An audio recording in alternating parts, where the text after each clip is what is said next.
We're going to use the application to set up a second bike. The same would be true setting up a third and fourth bike if you so desire. Make sure your sensors are paired to the app. You'll see that indicated by a check mark next to sensors. Select the bike profile you wish to set up next. Currently, we set up bike profile number 1. We're going to select bike profile number 2 for our next bike. For this, we're going to set up a mountain bike. The bike weight we'll leave at 24 pounds. We'll set up a 26-inch tire. Rider height, again, is 5 foot 8 inches.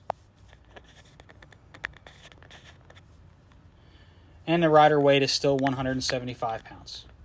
Go ahead to Rider Info and click Save.